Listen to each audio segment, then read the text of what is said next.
السلام علیکم ورحمۃ اللہ وبرکاتہ۔ وعلیکم مجھے السلام ایک ورحمۃ کویشچن اللہ پوچھنا ہے عمرہ کے ریلیٹڈ۔ جیسے بہت ساری مطلب لوگ کا میری فیملی میں انتقال ہو چکا ہے، جیسے میرے ڈیڈی، میری امی اور رشتہ دار اور پڑوس میں بھی بہت سارے جان پہچان والے بھی بہت سارے ہیں، تو کیا ہم لوگ کو عمرہ کرنا رہے گا ان لوگوں کے لیے؟ تو ایک ایک کے اس پہ ایک عمرہ کیا جائے گا کہ ایک ہی ساتھ سب کا ایک ساتھ کیا جائے گا عمرہ؟ کیا اس کے بارے میں آپ مجھے بتا سکتے ہیں؟ جزاک اللہ خیرن کثیرن۔ نحمدہ ونصلی علی رسولہ الکریم، اما بعد۔ آپ دیکھ رہے ہیں نو ٹی وی جدہ اور میں ہوں آپ کا دوست، آپ کا ہوسٹ محمد عاقل، جدہ سے مملکت سعودی عرب۔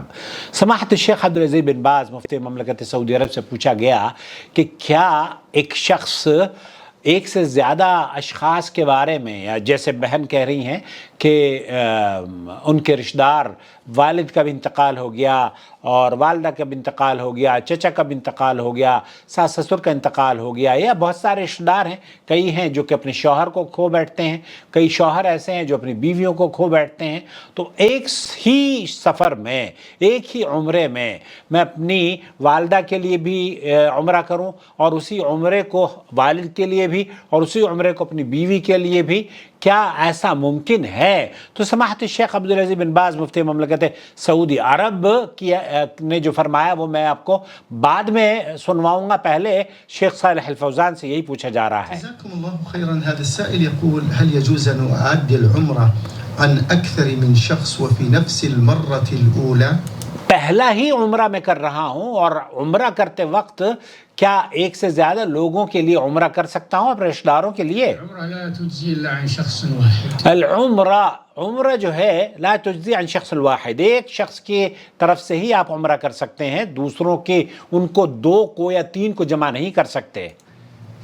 والحج لا يجزي إلا عن شخص واحد. اور اسی طریقے سے حج بدل بھی ہے، ایک ہی شخص کے لیے آپ کر سکتے ہیں، تین چار کے لیے نہیں۔ اشترك فيه بين أشخاص.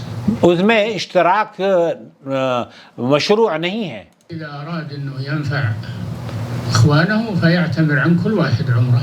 آپ اگر اپنے رشتہ داروں کا، متوفی رشتہ داروں کا عمرہ کرنا چاہتی ہیں یا چاہتے ہیں تو پھر سب کے لیے ایک ایک عمرہ کریں، اس کی یہ آپ کے لیے مشروع ہے۔ نعم.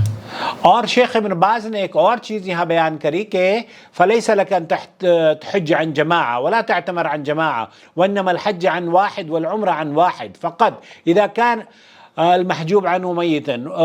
وہ جو لوگ مر چکے ہیں ان کو ایک ہی عمرہ کر سکتے ہیں، ایک ہی شخص کی طرف سے حج کر سکتے ہیں، لیکن یہاں شیخ فرما رہے ہیں والذی لا يحافظ على الصلاة لا يحج عنه، وہ شخص جو اپنی زندگی میں نماز نہیں پڑھتا تھا، شیخ ابن باز یہ کہہ رہے ہیں کہ پھر اس کے لیے آپ حج اور عمرہ کرنے کی ضرورت نہیں ہے۔ وَإِذَا كَانَ الشَّخْصُ الْمَيِّتُ أَوْ الْعَاجِزُ عَنِ الْحَجِّ لِكِبْرِ سِنِّهِ أَوْ لِمَرْضٍ لَا اگر کوئی آدمی کسی وجہ سے حج نہیں کر سکتا ہے، بیماری کی وجہ سے اور یا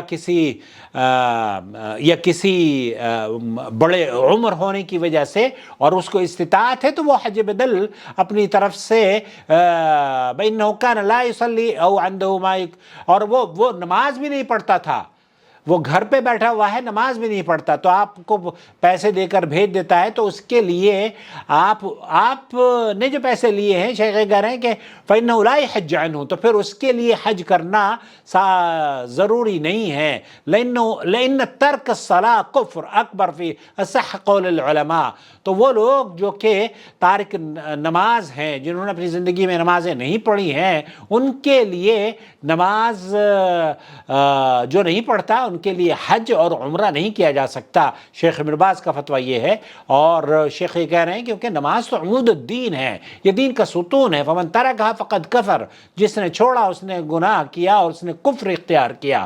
تو آپ ایک مرتبہ میں جو عمرہ کرتی ہیں وہ ایک شخص کے لیے کریں، اپنے والد کے لیے کریں یا اپنی والدہ کے لیے کریں، دو اشخاص کو عمرے اور حج کے میں شریک نہیں کرنا چاہیے۔ یہ سماحت الشیخ عبدالعزیز بن باز مفتی مملکت سعودی عرب اور شیخ صالح الفوزان کا فتویٰ آپ کی خدمت میں نے نقل کیا ہے، اس امید پر کہ آپ اس چینل کو سپورٹ کریں گے اور جوائن ممبرشپ کے ذریعے اسے مستحکم کرنے کی کوشش کریں گے۔ شکریہ۔